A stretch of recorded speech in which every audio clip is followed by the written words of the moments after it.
அமைச்சர் அமித்ஷா வர்றாங்க. இந்த பயணத்தின் போது புதிய மாநில தலைவர் அறிவிப்பு இடம்பெறுவதற்கான வாய்ப்பு இருக்குதா? அதிமுகவோட சந்திப்பு நல்ல, அதாவது நம்முடைய மத்திய உள்துறை அமைச்சர் திரு அமித்ஷா அவர்கள் வருவது உறுதி. இன்னைக்கு சாயந்தரம் வர்றாங்க, 10:30 மணிக்கு வர்றாங்க. நாளை சாயங்காலம் வரைக்கும் இருக்காங்க, அது உறுதி. மற்றபடி எதுக்கு வந்திருக்கிறாங்க அப்படிங்கறதெல்லாம் நாளைக்கு நாங்க பத்திரிகை நண்பர்கள்ட்ட நாங்க சொல்றோம். அதிகாரப்பூர்வமாக நாளை உங்களை நாங்கள் சந்திக்கின்றோம், நாளைக்கு சொல்றோம். இது மாநில தலைவருடைய நிகழ்வுக்கும் அமித்ஷாஜி அவருடைய வருகைக்கும் சம்பந்தம் இல்லை.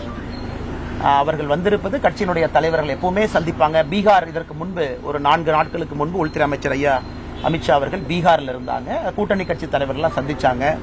அரசியல் நிலவரம் எப்படி இருக்கு, என்ன நடக்குது அப்படிங்கறதெல்லாம் கேட்டு தெரிஞ்சுக்கிட்டாங்க. இன்னைக்கு தமிழகத்திலும் அதே போன்ற ஒரு பயணமாகத்தான் நீங்க பார்க்கணும். முறைப்படி நாளைக்கு உங்களை பத்திரிகை நண்பர்களை கட்சியின் சார்பாக நாங்கள் சந்திக்கும் பொழுது உங்கள் கேள்விகளுக்கு இது சம்பந்தமாக நாங்கள் பதிலளிக்கின்றோம்.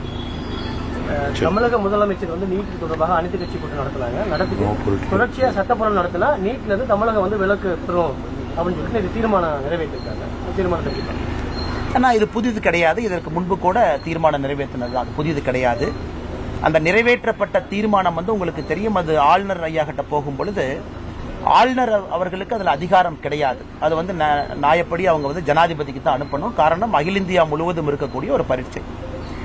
ஜனாதிபதிக்கு தான் அது போகுது. ஏற்கனவே ஜனாதிபதி அவர்களை பொறுத்தவரை Christian medical college Vellore, CMC Vellore, அந்த கேஸ் சுப்ரீம் கோர்ட்டால நிறைவு செய்யப்பட்டிருக்கிறது. அந்த கேஸ்லேயே சுப்ரீம் கோர்ட் ரொம்ப தெளிவா சொல்லியிருந்தாங்க, நீட் கொண்டு வருவதற்கு மெடிக்கல் கவுன்சில் ஆஃப் இந்தியா அவங்களுக்கு உரிமை இருக்கா, முழுசா இருக்கு. நீட் யாருக்காவது பாதிப்பு ஏற்படுத்துதா, இல்லை. இந்த கேள்விக்கெல்லாம் சுப்ரீம் கோர்ட் பதில் அளிச்சிருந்தாங்க. அதன்படிதான் ஜனாதிபதி அவர்கள் இதற்கு முன்பு மாநில அரசு அவங்க அனுப்பினதெல்லாம் நிராகரித்து திரும்ப அனுப்பியிருக்கிறாங்க. ஆனால் எங்களை பொறுத்தவரை தமிழக மக்கள் மாணவ செல்வங்களுக்கு நீட் நல்லதுதான் செஞ்சுக்கிட்டு இருக்கு. நிறைய மாணவர்கள் நீட் மூலமாக நடுத்தர குடும்பத்தை சார்ந்தவங்க, பின்தங்கிய வகுப்பிலிருந்து வர்றவங்க எல்லாம் நீட் மூலமாக அரசு மருத்துவக் கல்லூரிக்கு போயிட்டு இருக்கிறாங்க. அதை நம்ம பார்த்துட்டு தான் இருக்கோம். ஏன் போன ஆண்டு இதற்கு முன்பாண்டு எல்லாமே டாப் 10 ஆல் இந்தியா ரேங்க் 1 எல்லாமே தமிழ்நாட்டிலிருந்து வந்திருக்கிறாங்க. அதனால் இன்னைக்கு நீட் விவாதம் என்பது தேவையற்ற ஒரு சப்ஜெக்டாகத்தான் பாரதிய ஜனதா கட்சி பார்க்கிறோம். அதனாலதான் நேற்று நடந்த அனைத்து கட்சி கூட்டத்துக்கு கூட கட்சியின் சார்பாக யாரும் பங்கேற்கவில்லை. தமிழக ஆளுநர் தமிழக அரசினுடைய நடவடிக்கைக்கு எதிராக தான் இருக்காங்க தொடர்ச்சியா குற்றச்சாட்டு வச்சுருந்தாங்க. அந்த 10 சட்ட மசோதாவுக்கு இப்ப சுப்ரீம் கோர்ட்ல போயிட்டு அப்ரூவ் வாங்கியிருக்கிறாங்க. இது ஆளுநருடைய அவருடைய செயல்பாடுகளை இன்னும் கடுமையா அது பின்னடைவுன்னு நான் பாக்கலீங்கன்னா, குறிப்பாக ஆளுநரை பொறுத்தவரை இந்தியாவில் பல முக்கியமான தீர்ப்புகள் ஆளுநருடைய பதவியை பொறுத்து, அமைப்பு பொறுத்து, ஒரு கான்ஸ்டிடியூஷனல் டெமோக்ராட்டிக் ரிப்பப்ளிக்ல பல முக்கியமான தீர்ப்புகள் வேறு காலகட்டத்தில் வந்திருக்கு. டிஸ்மிஸ்ல பொறுத்த வரைக்கும் 356 பயன்படுத்தல இருந்து நிறைய விஷயங்களை பார்க்கிறோம்.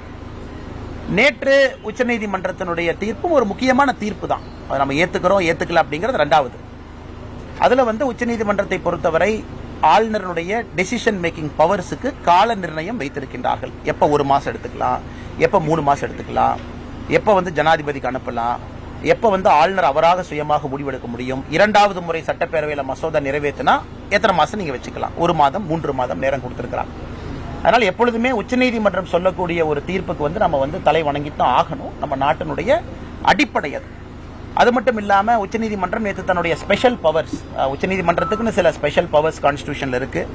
அந்த பவர்ஸை பயன்படுத்தி 10 மசோதாக்கள் ஆளுநர்கிட்ட என்ன இருந்துச்சோ அந்த 10ம் பாஸ் ஆனதாக உச்சநீதிமன்றம் எடுத்துக்கொண்டதாக அறிவிச்சிருக்கிறாங்க.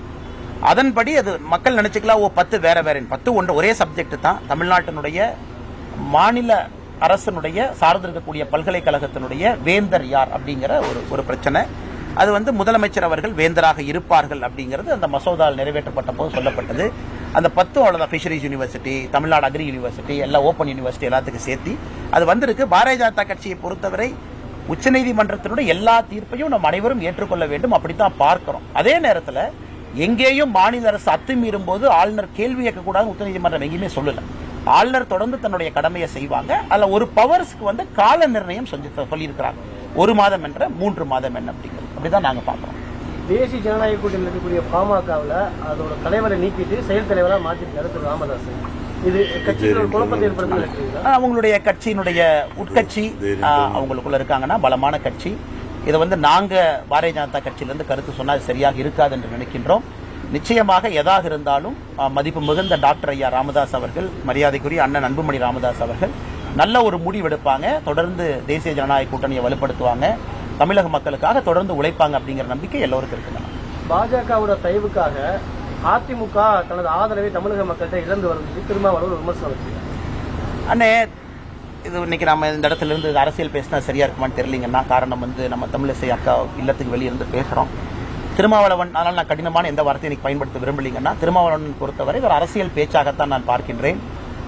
இன்னைக்கு அவர் எங்க இருக்கிறாரு, எந்த கூட்டணியில் இருக்கிறாரு, அவருனால தமிழக மக்களுக்கு நல்லது நடக்குதா, திராவிட முன்னேற்ற கழகத்தினுடைய ஆட்சியில் அண்ணன் திருமாவளவன் சந்தோஷமா இருக்கிறாங்களா அப்படிங்கிற கேள்வியைத்தான் பத்திரிகை நண்பர்கள் கேட்கணும்.